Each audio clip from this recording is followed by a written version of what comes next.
Their 5-7 start to the season, the Atlanta Hawks picked up their best win of the season last night, beating the Celtics by 1 in a super close game in their first NBA Cup game. And Atlanta was able to get this win despite being 16.5 point underdogs and missing Trae Young as they stunned the defending champions on the road. And a major reason for that was Dyson Daniels, who had a career game, having probably his best game of his career so far in what has been by far the best season of his career so far, as he is finally getting true playing time and is the perfect guy next to Trae Young. And let's talk about just how good he's been.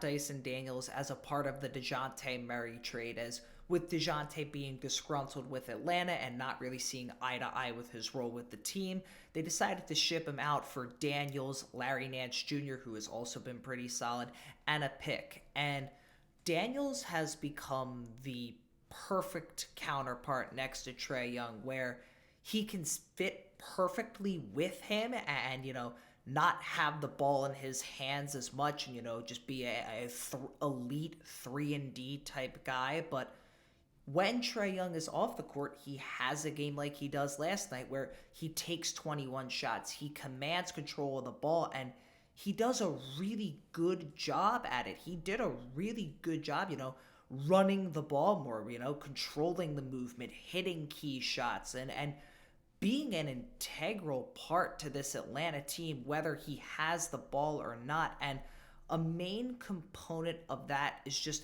how good he is on the defensive side of the ball. He has been potentially a top 3 guard defender to start the year, and that might be underrating him, to be completely honest.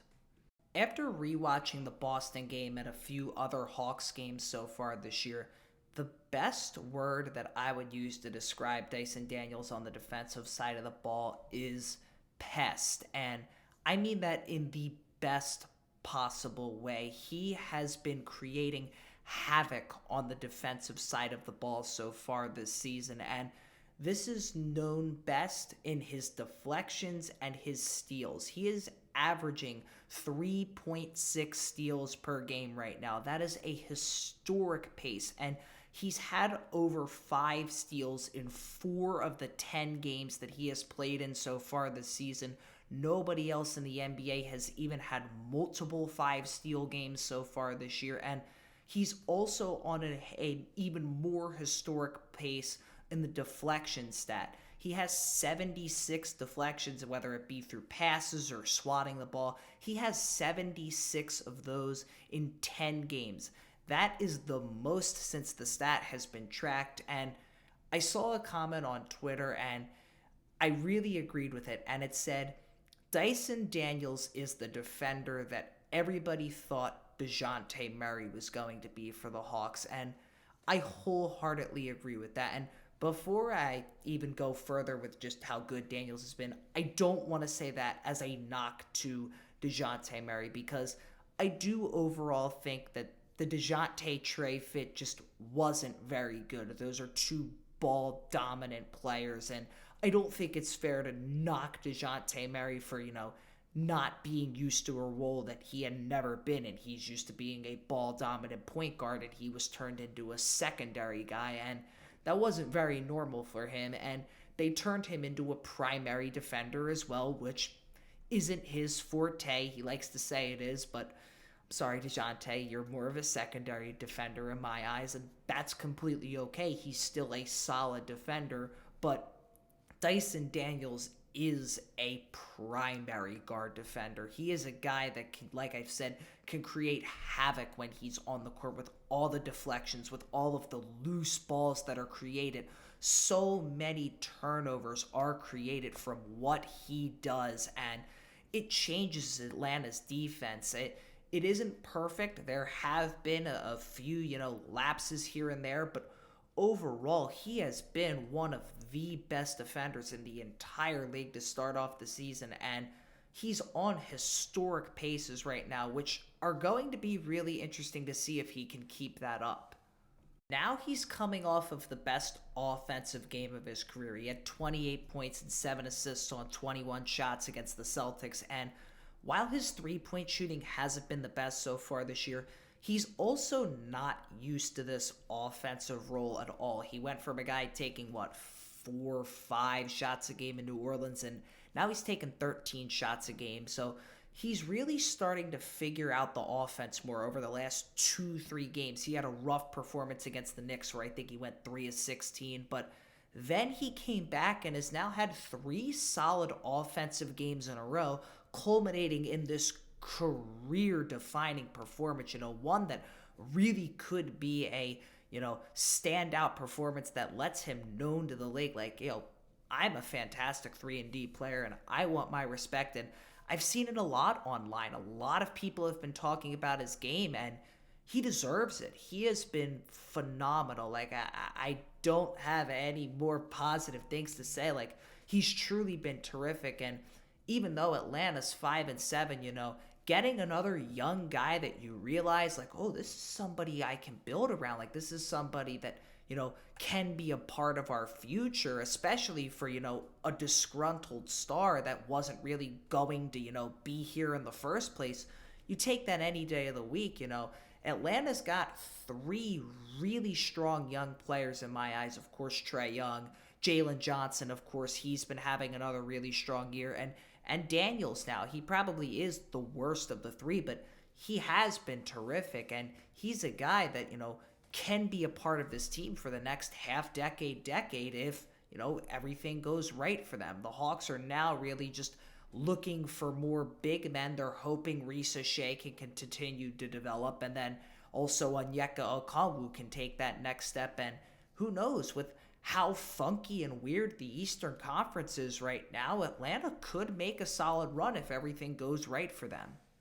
Here's the thing, and this is something that really intrigued me when looking into this.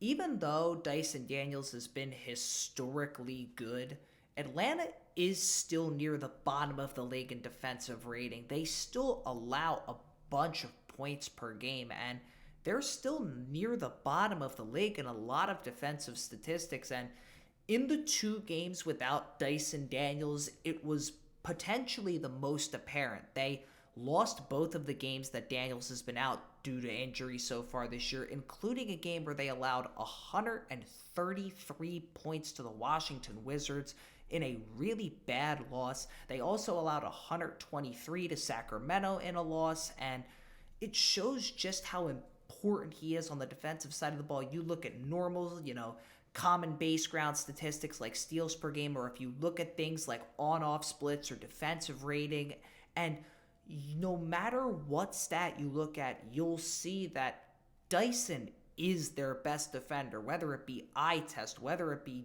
common statistics, like I said, whether it be advanced statistics.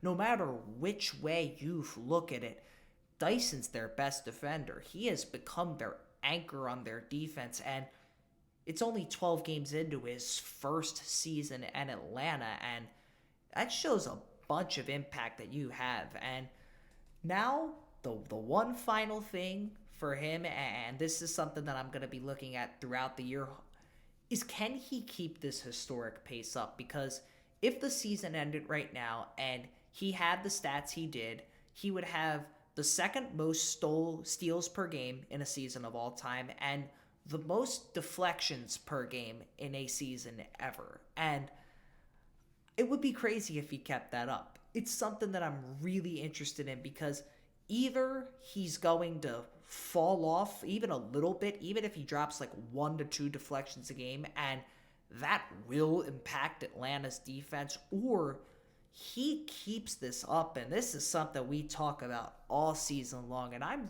really hoping for that, because it would be so cool if a guy basically came out of nowhere, went from New Orleans' bench to having an all-time defensive season that we talk about for years and years. I'm rooting for him, especially because he was a guy that I did have a lot of faith in before the year. I said he was perfect next to Trae Young, and he has proven a believer in me right so far, and that's kind of why I wanted to do this video, because he's impressed me so much. I thought he was going to be good, but he's been great, and this is even with his three-pointer not even falling yet. He's not even shooting 30% from 3 right now, and I'm ranting and raving about how good he's been. So if that shot can fall, he turns into a dominant force because he becomes one of the best 3-and-D players in the entire league.